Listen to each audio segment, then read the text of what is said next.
সীমান্তে গোলাগুলি বন্ধ করতে মিয়ানমারের রাষ্ট্রদূতকে তলব। নির্বাচনের পরে সব দল মিলে ঐক্যের সুযোগ নেই বললেন আমির খসরু। একটি বিশেষ দল হ্যাঁ ভোটের বিপক্ষে অবস্থান নিয়েছে, অভিযোগ নাহিদ ইসলাম। শিক্ষার্থীদের পড়াশোনায় ফিরে যাওয়ার পরামর্শ প্রধান উপদেষ্টার।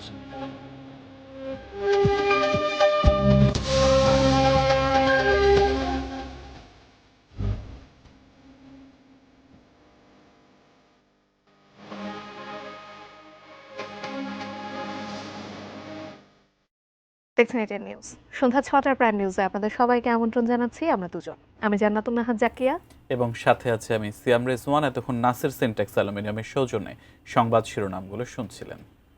এবারে বিস্তারিত। মিয়ানমারের রাষ্ট্রদূতকে তলব করে সীমান্তে গোলাগুলি বন্ধ করতে বলেছে পররাষ্ট্র মন্ত্রণালয়। দুপুরে পররাষ্ট্র মন্ত্রণালয়ের তলবে হাজির হন দেশটির রাষ্ট্রদূত কি সোয়েমোয়ে।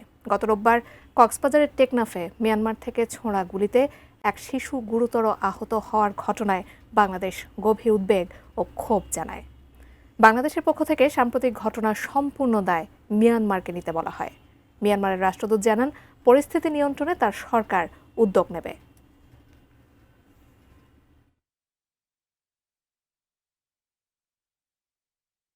নির্বাচনের পরে সব দল মিলে ঐক্যের সুযোগ নেই বলে মনে করেন বিএনপির স্থায়ী কমিটির সদস্য আমির খসরু মাহমুদ চৌধুরী। রাজধানীতে আজ এক নাগরিক সংলাপে তিনি বলেন, প্রতিটি দলেরই ভিন্ন ভিন্ন দর্শন রয়েছে। ওই অনুষ্ঠানে জামায়াতে ইসলামের কেন্দ্রীয় নেতা সাইফুল ইসলাম খান মিলন নির্বাচনের সময় এবং পরেও পারস্পরিক সহযোগিতার বিষয়ে দলের অবস্থানের কথা তুলে ধরেন। রাজধানীর বাংলাদেশ চীনমৈত্রী সম্মেলন কেন্দ্রে অনুষ্ঠিত হয় জাতীয় নির্বাচন ২০২৬ ও নাগরিক প্রত্যাশা শীর্ষক নাগরিক সংলাপ। এতে নাগরিকদের হয়ে নির্বাচনী ইশতেহার তুলে ধরে আয়োজক এসডিজি বাস্তবায়ন নাগরিক প্ল্যাটফর্ম। যেই ইশতেহার আপনাদের সামনে তুলে ধরব এটা কোনো অনমনীয় ঘোষণাপত্র নয়। সংলাপে নাগরিক সমাজের প্রতিনিধিরা ছাড়াও বিএনপি, জামাত সহ বিভিন্ন রাজনৈতিক দলের নেতারা অংশ নেন। ছিলেন গত এক বছরে যারা এই ইশতেহারে যুক্ত ছিলেন তারাও। ইশতেহারে তো সব দলই হয়তো অনেক চমৎকার কথা বলবে, কিন্তু কারা আমরা এই লুটপাটের অর্থনীতির পক্ষে দাঁড়িয়ে যাচ্ছি সেটা কিন্তু আমাদের দেখা দরকার। সিপিডির সম্মানীয় ফেলো ডক্টর দেবপ্রিয় ভট্টাচার্যের সঞ্চালনায় নিজ নিজ দলের নির্বাচনী পরিকল্পনা তুলে ধরে কথা বলেন রাজনৈতিক দলের নেতারা। যে প্রত্যাশাগুলো আমরা এতক্ষণ শুনেছি এবং আপনারাও সারা বাংলাদেশ ঘুরে যেটা দেখে এসেছেন, দ্যাট ইজ ভেরি রিয়েল। আমাকে একজন জিজ্ঞেস করেছিল, আপনাদের নতুন বন্দোবস্ত কি? আমি বলেছিলাম, আমরা ভুল করব, ভুল থেকে শিখব।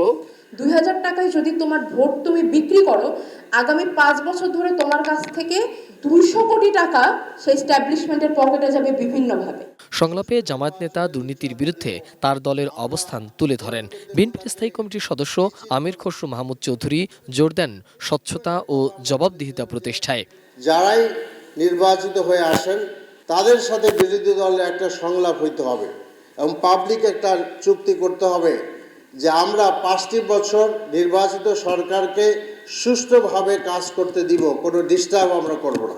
সব দল মিলে বাংলাদেশের সংস্কার করে বাংলাদেশ পরিবর্তন হয়ে যাবে। I am sorry, I do not believe in this. সব দলের একসাথে হওয়ার কোনো সুযোগ নাই। প্রত্যেকটি দলের নিজস্ব দর্শন আছে, চিন্তা আছে, ভাবনা আছে, রূপরেখা আছে। তো ডোন্ট টেল আস যে আমরা একটু বাকশাল হয়ে যাবো নাকি আমরা। আয়োজকরা নাগরিক ইশতেহারের বিষয়গুলো নিজেদের নির্বাচনী ইশতেহারে অন্তর্ভুক্ত করতে রাজনৈতিক দলগুলোর প্রতি আহ্বান জানান। জনসাধারণ is a very important category. Mohammad Sohag Biswas, ATN News, Dhaka. গণভোটে একটি বিশেষ দল হ্যাঁ ভোটের বিপক্ষে অবস্থান নিয়েছে অভিযোগ করেন জাতীয় নাগরিক পার্টির আহ্বায়ক নাহিদ ইসলাম। তিনি বলেছেন, না ভোটের পক্ষ নিয়ে নির্বাচনে কেউ জয়ী হয়ে আসতে পারবে না। বিকেলে এনসিপির ভোটের গাড়ি উদ্বোধন করে তিনি আরও বলেন, দলটি এখন ফ্যামিলি কার্ডের মতো সস্তা প্রচার চালিয়ে ভোট টানতে যাচ্ছে। গণভোটে হ্যাঁ ভোটের পক্ষে ভোট দিতে সচেতনতার সৃষ্টির জন্য সারা দেশে ঘুরে বেড়াবে জাতীয় নাগরিক পার্টির এই ভোটের গাড়ি। প্রথমে একটি গাড়ি নামলেও পরে এর সংখ্যা বাড়ানোর পরিকল্পনা আছে দলটির। মঙ্গলবার এনসিপির কেন্দ্রীয় কার্যালয়ের সামনে এই ভোটের গাড়ি উদ্বোধন করেন দলটির শীর্ষ নেতারা। ফ্যাসিবাদ বিরোধী লড়াইয়ে থাকা কোনো রাজনৈতিক দলও তৃণমূল পর্যায়ে না ভোটের পক্ষে অবস্থান নিয়েছে। তারা সেই ফ্যাসিবাদী ব্যবস্থাকেই কায়েম রাখতে চায়। সেই জায়গা থেকে জাতীয় নাগরিক পার্টি গণভোটে হ্যাঁ ভোটকে জয়যুক্ত করার জন্য সংস্কারের মাধ্যমে বাংলাদেশের চলমান ফ্যাসিবাদী ব্যবস্থাকে ভেঙে দেওয়ার জন্য সারা দেশব্যাপী কর্মসূচি হাতে নিয়েছে। এ সময় এনসিপির আহ্বায়ক নাহিদ ইসলাম সতর্ক করে দিয়ে বলেন, না ভোট জিতলে 24-এর গণ অভ্যুত্থান ব্যর্থ হয়ে যাবে। আর যদি না জয়যুক্ত হয় তাহলে আসলে আগের ব্যবস্থাতেই থেকে যাবে এবং কোনো ধরনের পরিবর্তনই হবে না এবং গণ অভ্যুত্থান আসলে সম্পূর্ণভাবে ব্যর্থ হবে। বিএনপির দিকে ইঙ্গিত করে তিনি বলেন, এর আগে দলটি সংস্কারের বিপক্ষে অবস্থান নিয়েছিল, এখন ইনিয়ে বিনিয়ে না ভোটের পক্ষে কথা বলছে। কোনো বিশেষ রাজনৈতিক দল তারা ন্যায়ের পক্ষে কথা বলা শুরু করছে। তারা ইনিয়ে বিনিয়ে নানাভাবে ন্যায়ের পক্ষে, মানুষ যাতে ন্যায়ের পক্ষে ভোট দেয়, তাদের কর্মীরা যাতে ন্যায়ের পক্ষে ভোট দেয় সেটার জন্য প্রচারণা করার চেষ্টা করছে। তারা প্রথমে বলল যে সরকার নিরপেক্ষ থাকতে হবে, সরকার হ্যাঁ এর পক্ষে কথা বলতে পারবে না। আমরা বলবো এই ভুলটি করার চেষ্টা করবেন না। যদি ন্যায়ের পক্ষে চলে যান তাহলে জনগণের বিপক্ষে আপনারা চলে যাবেন এবং ন্যায়ের পক্ষে যারা থাকবে তারা নির্বাচনও জয়ী হতে পারবে না বলে আমরা বিশ্বাস করি। বিএনপির ফ্যামিলি কার্ডের মতো কর্মসূচির উল্লেখ করে তিনি বলেন, এবার আর সস্তা প্রচারণা চালিয়ে জনগণের ভোট পাওয়া যাবে না। তারা এখন বিভিন্ন কার্ড দেওয়ার কথা বলতেছে, তারা ফ্যামিলি কার্ড দিবে, কৃষক কার্ড দিবে, কিন্তু এই কার্ডের বিনিময়ে যে তারা টাকা দেবে, এই টাকাটা কোত্থেকে আসবে সেটা কিন্তু তারা বলতেছে না। অর্থাৎ তারা শুধু খরচ কোথায় করবে সেটা বলতেছে, কিভাবে ইনকামটা হবে, কিভাবে এই আয়টা হবে সেটা কিন্তু তারা বলতেছে না। ফলে দেখা যাবে এই কার্ড দিতে গিয়ে তারা আবার ভ্যাট বাড়াইতে হবে তাদেরকে এবং দেশের জনগণের উপর আবার চাপ পড়বে। অথবা এই কার্ড শুধুমাত্র দলীয় লোকেরাই পাবে, সাধারণ মানুষ পাবে না। রাষ্ট্রের টাকা আবার দলীয়করণ হবে, আবার দুর্নীতি হবে, আবার স্বজনপ্রীতি হবে। Rezwan Faiz, ATN News, Dhaka. রাজনৈতিক দলগুলো অঙ্গীকার পূরণে ব্যর্থ হলে জবাবদিহি নিশ্চিত করতে আদালতে যাওয়ার কথা জানিয়েছেন সুশাসনের জন্য নাগরিক সৃজনের প্রধান নির্বাহী ডক্টর বদিউল আলম মজুমদার। সকালে রাজধানীর সিরডাপ মিলনায়তনে গণ অভ্যুত্থানের আকাঙ্ক্ষা, সংস্কার ও নির্বাচনী ইশতেহার শীর্ষক সংলাপে তিনি একথা বলেন। সংলাপে বিভিন্ন রাজনৈতিক দলের নেতা ও বিভিন্ন জেলা থেকে আসা সুজনের বিভাগীয় প্রতিনিধিরা অংশ নেন। পুরো নির্বাচন প্রক্রিয়া স্বচ্ছ, বিশ্বাসযোগ্য ও অর্থের প্রভাব মুক্ত করা সহ 15 দফা দাবি উত্থাপন করে সুজন। এসব দাবি বাস্তবায়নে জোর দাবি জানান বক্তারা। সুজনের প্রধান নির্বাহী বলেন, জুলাই সনদ ও সংস্কার কমিশনের সুপারিশ বাস্তবায়নে রাজনৈতিক দলগুলোর স্পষ্ট অঙ্গীকার থাকা প্রয়োজন। সুষ্ঠু নির্বাচনের মধ্য দিয়ে দেশে গণতন্ত্রের ভিত রচনার জন্য রাজনৈতিক দলগুলোকে তাগিদ দেন তিনি। এটা স্পষ্ট হওয়া উচিত ছিল, কিন্তু সেটা রাজনৈতিক কারণে শিক্ষার্থীরা বাড়ির বাইরে চলে গেছে মন্তব্য করে তাদের পড়ালেখায় ফিরে যাওয়ার পরামর্শ দিয়েছেন প্রধান উপদেষ্টা অধ্যাপক ডক্টর মোহাম্মদ ইউনূস। সকালে রাজধানীতে উচ্চশিক্ষা নিয়ে দক্ষিণ এশীয় আঞ্চলিক সম্মেলনের উদ্বোধনী অনুষ্ঠানে তিনি জানান, দেশের ভবিষ্যৎ বিনির্মাণে ফেব্রুয়ারিতে নির্বাচন ও গণভোটের জন্য সবকিছু প্রস্তুত। দেশের উচ্চশিক্ষাকে নতুন উচ্চতায় নিয়ে যাওয়া এবং সার্ক দেশগুলোর বিশ্ববিদ্যালয় মঞ্জুরি কমিশনের মধ্যে নেটওয়ার্ক আরও শক্তিশালী করার লক্ষ্যে উচ্চশিক্ষার বর্তমান অবস্থা এবং ভবিষ্যৎ দিক নির্দেশনা 2026 শিরোনামে 3 দিনব্যাপী দক্ষিণ এশীয় আঞ্চলিক সম্মেলন। বাংলাদেশ সরকার ও বিশ্বব্যাংকের অর্থায়নে বিশ্ববিদ্যালয় মঞ্জুরি কমিশনের উচ্চশিক্ষা রূপান্তর হিট প্রকল্পের আওতায় এ আয়োজন। রাজধানীর একটি হোটেলে সম্মেলনের উদ্বোধন করেন প্রধান উপদেষ্টা অধ্যাপক doctor Mohammad Yunus. I'll be missing out everything that you'll be talking about, which I'm very interested to hear and learn. প্রধান উপদেষ্টা বলেন, কয়েক মাস আগেও দাবি আদায়ে শিক্ষার্থীরা রাজপথে নেমেছিলেন। এর আগে তারা অস্ত্রের মুখে প্রতিবাদ জানাতে গিয়ে প্রাণ হারিয়েছেন। চাকরিমুখী শিক্ষা ব্যবস্থায় আসল উদ্দেশ্য ব্যাহত হয় বলেও মন্তব্য করেন তিনি। Boys and girls were pushed in the back of the home. So education right there on the street. But we refuse to learn. We go back to the books. তিনি আরো বলেন, শিক্ষার মূল লক্ষ্য হওয়া উচিত সৃজনশীলতা জাগিয়ে তোলা এবং স্বাধীনভাবে চিন্তা করতে শেখা। অথচ প্রচলিত শিক্ষা ব্যবস্থা অনেক সময় মানুষের জন্মগত সৃজনশীলতাকে দমন করে ফেলে। শিক্ষার্থীদের শুধু চাকরি প্রার্থী হিসেবে নয়, বরং উদ্যোক্তা হিসেবে গড়ে তোলার পরামর্শ তার। That our education system is wrong. আগামী ফেব্রুয়ারিতে নির্বাচনের কথা উল্লেখ করে প্রধান উপদেষ্টা বলেন, কোনো না কোনো রাজনৈতিক দল ক্ষমতায় আসবে, কেউ শিক্ষামন্ত্রীও হবেন, তবে ধ্বংসের পথ বেছে না নেওয়ার আহ্বান তার। Now is election time. They created their own charter, July Charter. So there will be referendum to adopt what the future constitution of Bangladesh should be like. রাজনৈতিক অস্থিরতা, সামাজিক বিভাজন ও ভূলনীতির কারণে এ অঞ্চলের সম্ভাবনাগুলো অনেক সময় কাজে লাগানো যায় না মন্তব্য করে ডক্টর ইউনূস বলেন, শিক্ষা হতে পারে সেই শক্তি যা এ অঞ্চলের তরুণদের পরিবর্তনের নেতৃত্ব দিতে সক্ষম করে তুলবে। We want to build a new Bangladesh. That's their slogan.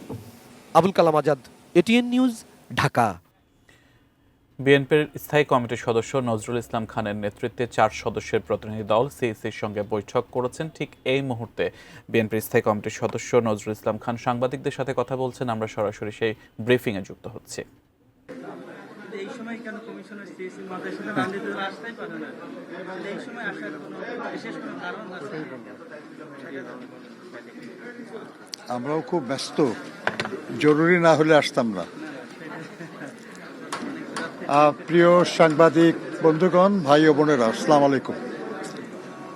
আমরা আজ আমাদের বাংলাদেশ জাতীয়তাবাদী দলের নির্বাচন পরিচালনা কমিটির পক্ষ থেকে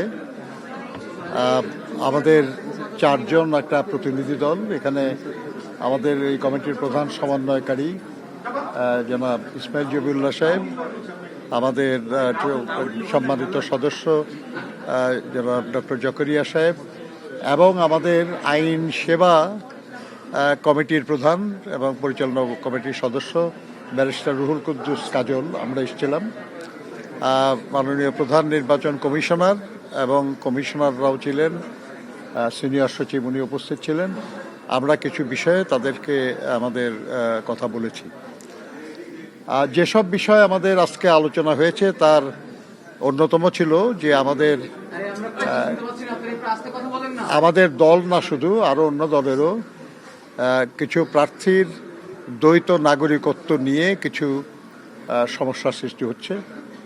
আমরা বিস্ময়ের সাথে লক্ষ্য করছি যে দেশের সংবিধানে যেখানে বলা আছে যে কেউ যদি নাগরিকত্ব পরিত্যাগ করে তাহলেই তিনি নির্বাচনের জন্য যোগ্য হবেন। এটা ইংরেজিতে বলা আছে গিভস আপ, যদি পরিত্যাগ করে তাহলেই সে নির্বাচনের জন্য যোগ্য হবে। আরপিওতে যেটা বলা আছে এবং সে প্রেক্ষিতে যে এফিডেভিট করতে হয়, হলফনামা করতে হয়, সেখানে বলা আছে যে আপনি অন্য কোনো দেশের নাগরিক কি না, হ্যাঁ বা না বলতে হয়। এবং সেখানে এটাও বলা আছে যে নির্বাচনের জন্য যে নমিনেশন পেপার সাবমিট করতে হয় তার সঙ্গে যেসব বিষয়ে প্রত্যয়নপত্র কিংবা প্রমাণ সাবমিট করতে হয়, নথি, সেখানে এই নাগরিকত্বের ব্যাপারে কোনো নথি সাবমিট করার কোনো কথা বলা নাই। অথচ আমরা দেখছি যে কিছু জায়গায় রিটার্নিং অফিসার এই ধরনের বিষয়ে প্রার্থিতা অবৈধ করেছেন এবং এই নির্বাচন কমিশনে যে আপিল হচ্ছে সেখানে কিছু প্রার্থিতা বাতিল করা হচ্ছে। এটা আমাদের দলের নাও হতে পারে, এটা অন্য কোনো দলের হতে পারে, কিন্তু আমরা মনে করি যে আইন সবার জন্যই সমান হবে এবং আইন যা বলে, দেশের সংবিধান যা বলে সেটাই হওয়া উচিত। আমরা শুনেছেন যে ইতিমধ্যে 2 জন একটা অন্য একটি দল জামাত ইসলামের 2 জন প্রার্থী বাতিল করা হয়েছে। আমরা মনে করি যে রিভিউ সবার জন্যই হওয়া উচিত, তাদেরও হওয়া উচিত। তারা অন্য দল ভুললে তাদের জন্য অন্য বিবেচনার কোনো সুযোগ নাই। তো আমরা বলেছি তাদেরকে যে বিষয়টাকে জটিল করার কোনো অবকাশ নাই, কোনো সুযোগ নাই কারো। সংবিধানে যা বলা থাকে তার চেয়ে বেশি কিছু বলার অধিকার কোনো আইন বা কোনো কিছুর নাই। এই জন্য আমরা তাদেরকে অনুরোধ করেছি যে এই বিষয়ে যেন জটিলতার সৃষ্টি করা না হয়। মনে রাখবেন আপনারা যে এর মধ্যে অনেক প্রার্থী আছেন যাদেরকে গত 15-16 বছরের দুঃশাসনের আমলে দেশ ত্যাগ করতে হয়েছিল এবং সেসব জায়গায় তাদেরকে বছরের পর বছর থাকতে হয়েছে। সেটা করতে যে অনেককে নাগরিকত্ব গ্রহণ করতে হয়েছিল। আজকে দেশের পরিবর্তিত পরিস্থিতিতে তারা ফিরে এসেছেন, তারা নির্বাচনে অংশ নিচ্ছেন। তাদেরকে যদি এই ধরনের কোনো কারণ দেখিয়ে বা অজুহাতে যদি তাদেরকে নির্বাচনের সুযোগ থেকে বঞ্চিত করা হয়, আমরা মনে করি এটা খুবই অন্যায় হবে। এটা একটা প্রতিযোগিতামূলক যে সুষ্ঠু নির্বাচনের আমরা প্রত্যাশা করি, যে নির্বাচনের জন্য আমরা অপেক্ষা করছি, সেটা বাধাগ্রস্ত করবে বলে আমরা মনে করি। আমরা এটা আলোচনা করেছি যে পোস্টাল ব্যালটে পৃথিবীর বিভিন্ন দেশে আমাদের অনেক ভাই বোনেরা তারা ভোটার হয়েছেন এবং তারা নির্বাচনে তাদের ভোট প্রয়োগ করবেন। তাদের কাছে যে ব্যালট পেপার পাঠানো হয়েছে, সেই ব্যালট পেপারে কেউ মনে করতে পারেন ঘটনাক্রমে, কিন্তু আমরা বলি যে এটা খুব উদ্দেশ্যমূলকভাবে দেশের কয়েকটি রাজনৈতিক দল তাদের নাম এবং প্রতীকটা প্রথম লাইনে দেওয়া হয়েছে, অথচ বিএনপির নাম এবং প্রতীক ঠিক মাঝখানে দেওয়া হয়েছে, যেটা ভাঁজ করলে কাগজটা এটা ভালো করে নজরেই পড়বে না। আমরা এই নিয়ে কথা বলেছি তাদের সঙ্গে, তাদের কথায় মনে হয়েছে যে তারা বিষয়টি ঠিক ওইভাবে খেয়াল করেন নাই এবং অ্যালফাবেটিক্যালি ঠিক আছে কিনা এটাই তাদের কাছে বিবেচনার বিষয় ছিল। কিন্তু আমরা তাদেরকে বলেছি যে আপনারা এখানে 5টা লাইন করেছেন, 5টা কলাম করেছেন এবং 14টা লাইন করেছেন, যার ফলে 3টি রাজনৈতিক দল, বিশেষ রাজনৈতিক দল, তাদের নাম এবং প্রতীকটা প্রথম লাইনে এসে গেছে। এটা যদি 5টা না হয়ে 6টা কলাম হতো বা 4টে কলাম হতো, 14টার জায়গায় যদি 12টা বা 16টা লাইন হতো, তাহলে কিন্তু এই ব্যাপারটা এইভাবে সাজানো সুযোগ ছিল না। কাজেই ব্যাপারটা ইচ্ছাকৃতভাবেই করা হয়েছে এবং আপনারা হয়তো নজরে পড়ে নাই, কিন্তু যারা আসলে ভেতরে কাজটা করেছে সম্ভবত তারা এটা কোনো উদ্দেশ্য নিয়েই করেছে। আমরা তাদেরকে অনুরোধ করেছি যে বিদেশে যে ব্যালট পেপারগুলো পাঠানো হয়েছে সময় থাকলে সেটাও সংশোধন করা, আর দেশের ভিতরে যে ব্যালট, পোস্টাল ব্যালট যাবে এবং সেটা এখনও পাঠানো হয় নাই, আমরা তাদেরকে পরিষ্কার বলেছি যে এই কৌশল যেন দেশের ভিতরে পোস্টাল ব্যালটে কার্যকর করা না হয়, এটা যেন সংশোধন করা হয়। আমরা এটাও বলেছি তাদেরকে যে এই পোস্টাল ব্যালট পৃথিবীর বিভিন্ন জায়গায় যে পদ্ধতিতে বিতরণ করা হচ্ছে এবং এটা সঠিক হচ্ছে না, এটা কিছু ত্রুটি হচ্ছে, যার জন্য আমরা দেখেছি যে বাহরাইনে একটি বিশেষ রাজনৈতিক দলের নেতৃবৃন্দ তারা এই অনেকগুলি ব্যালট পেপার তারা সেটা হ্যান্ডেল করছে। এটা ভিডিও সোশ্যাল মিডিয়ায় প্রকাশিত হয়েছে, ভাইরাল হয়ে গেছে।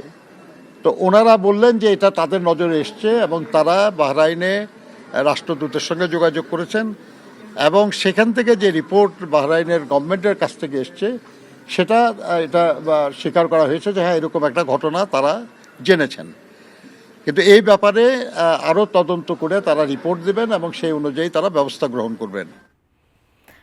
দর্শক, সিইসির সাথে বৈঠক শেষে সাংবাদিকদের সাথে ব্রিফ করছিলেন বিএনপি স্থায়ী কমিটির সদস্য নজরুল ইসলাম খান। আমরা সরাসরি যোগ দিয়েছিলাম সেখানে। আরও খবর, জামায়াতের আমির ডাক্তার শফিকুর রহমানের সঙ্গে জার্মানির রাষ্ট্রদূত ডক্টর রুডিগার লোর্ডস সৌজন্য সাক্ষাৎ করেছেন। সকালে রাজধানী বসুন্ধরায় জামায়াতের আমিরের কার্যালয়ে এ বৈঠক অনুষ্ঠিত হয়। বৈঠকে আসন্ন ত্রয়োদশ জাতীয় নির্বাচন অবাধ, সুষ্ঠু ও গ্রহণযোগ্যভাবে সম্পন্ন করতে জার্মানির সহযোগিতা ও কারিগরি সহায়তা চেয়েছে জামায়াতে ইসলামী। দেশের টেকসই গণতন্ত্র ও গণতান্ত্রিক প্রতিষ্ঠানকে আরও শক্তিশালী করার প্রয়োজনীয়তা নিয়েও আলোচনা হয়। ভবিষ্যৎ বাংলাদেশ ও জার্মানির মধ্যে দ্বিপাক্ষিক বাণিজ্য, বিনিয়োগ ও অর্থনৈতিক সহযোগিতা আরও বেগবান হবে বলেও এ সময় আশা রাখেন তারা।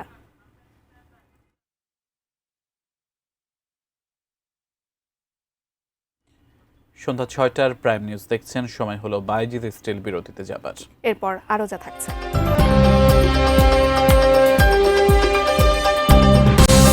দেশের শীর্ষস্থানীয় 25 ব্যবসায়ী সহ আরও 200 জনের বিরুদ্ধে ট্রাইব্যুনালে অভিযোগ দায়ের। চুয়াডাঙ্গায় যৌথ বাহিনীর অভিযানে বিএনপি নেতার মৃত্যু, ক্যাম্প কমান্ডার সহ সব সেনা সদস্য প্রত্যাহার।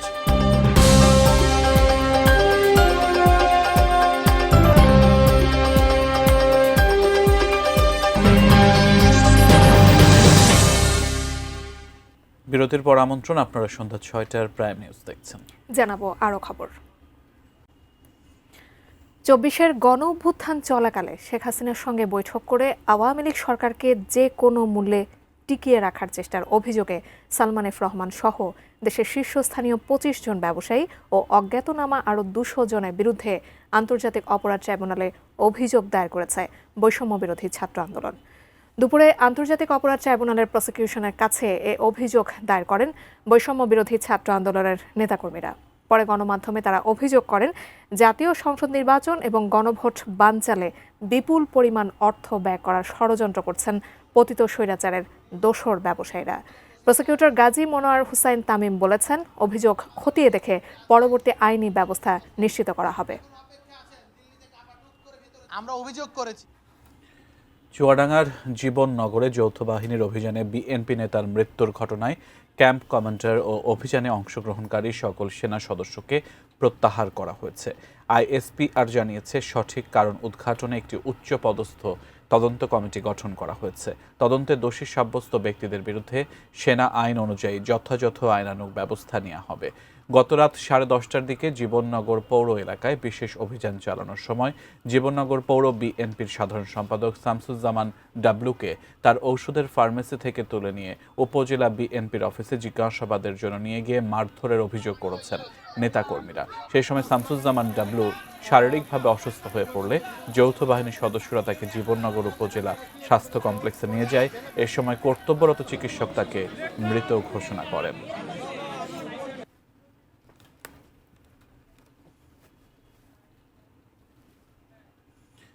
নাদিয়া ফার্নিচারের সৌজন্যে আন্তর্জাতিক বাণিজ্য মেলার খবর। মেলায় মেলায়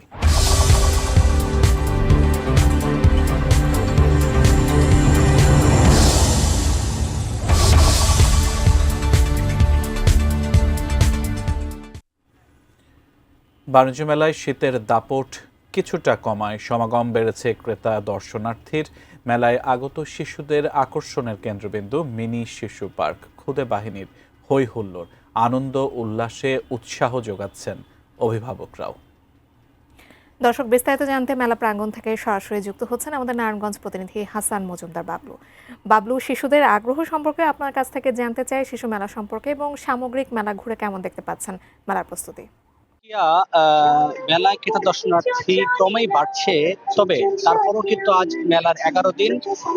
এখানকার যারা কর্তৃপক্ষ রয়েছে বলছেন যে মেলা আসলে এখনো জমে ওঠেনি। তার অন্যতম কারণ হচ্ছে আজ এই পর্যন্ত মেলায় দর্শনার্থীর সংখ্যা 20,000, যা গতকালে ছিল রাত অবধি, মেলার শেষ অবধি গতকালের জনসংখ্যা ছিল 24,000। এছাড়াও যদি মেলার শিশু পার্কের কথা যদি একটু বলি, যে মেলার আকর্ষণের কেন্দ্রবিন্দু হয়ে দাঁড়িয়েছে। মেলায় যে ধরনের ক্রেতা দর্শনার্থী আসছে, তাদের সাথে তাদের যে শিশু বাচ্চারা আসছে তারা কিন্তু বেশ আনন্দ উপভোগ করছেন, হই হুল্লোড় করছেন। মেলায় প্রায় 24 ধরনের রাইড রয়েছে। এছাড়া বিভিন্ন নাগরদোলা থেকে শুরু করে ট্রেন থেকে শুরু করে বেশ কিছু চমকপ্রদ রাইড রয়েছে, যেগুলো চড়ে বাচ্চারা হই হুল্লোড় করছে এবং বাচ্চাদের পাশাপাশি অভিভাবকরাও বেশ খুশি হয়েছে, তারাও বেশ আনন্দিত হচ্ছে। আমরা কথা বলেছিলাম অভিভাবকদের সাথে, তারাও বলছেন যে আসলে প্রতিবারের মতো এবারও মেলায় যে মিনি শিশু পার্কটি করা হয়েছে, সেই শিশু পার্কটিতে কিন্তু তাদের বাচ্চারা এসে বেশ আনন্দ করছে, মজা করছে। যদিও মেলা এখনো জমে ওঠেনি, মেলার কর্তৃপক্ষ আমাদেরকে দাবি করছে, বিক্রেতারাও বেশ এখনো পর্যন্ত বলছে যে অন্যান্য বছরের তুলনায় এখনো পর্যন্ত মেলা কিন্তু এখনো জমে ওঠেনি। মেলা বেচা বিক্রি তেমন হচ্ছে না বলে তারা আমাদেরকে জানিয়েছে। জাকিয়া।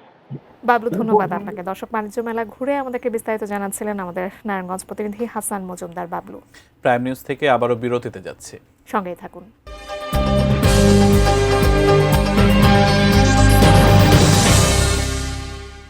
বিরতির পর আরো একবার আমন্ত্রণ জানাচ্ছি সন্ধ্যা 6টার প্রাইম নিউজে। এবারে বাণিজ্য সংবাদ presented by Pubali Bank PLC.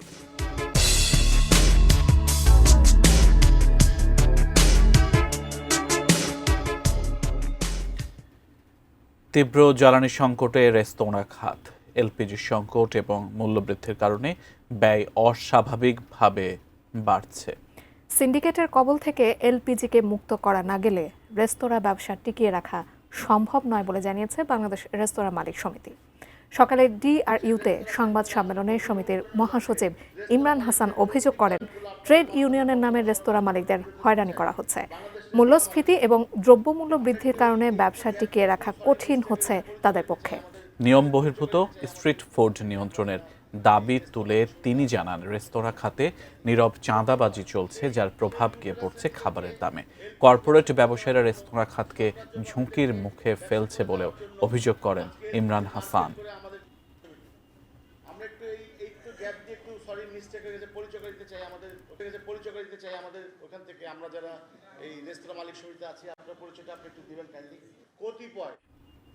এবারে মেটাল প্রেজেন্স কৃষি সংবাদ, সুজলা সুফলা।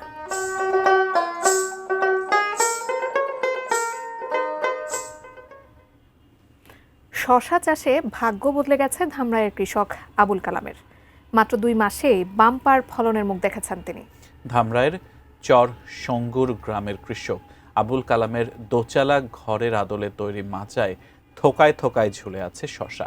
এবছর 2.5 লাখ টাকা বিনিয়োগে শশা চাষ করে 2 মাসে ঘরে তুলেছেন 8 লাখ টাকা। রানা প্লাজা দুর্ঘটনার পর ব্যবসায় বড় ধরনের লোকসানে পড়েন তিনি। এরপর সফলতা আসে সবজি চাষের মধ্য দিয়ে। আগে স্বাভাবিক পদ্ধতিতে চাষাবাদ করলেও বর্তমানে মালচিং পদ্ধতিতে শশার আবাদে আগের তুলনায় ফলন বেড়েছে কয়েক গুণ।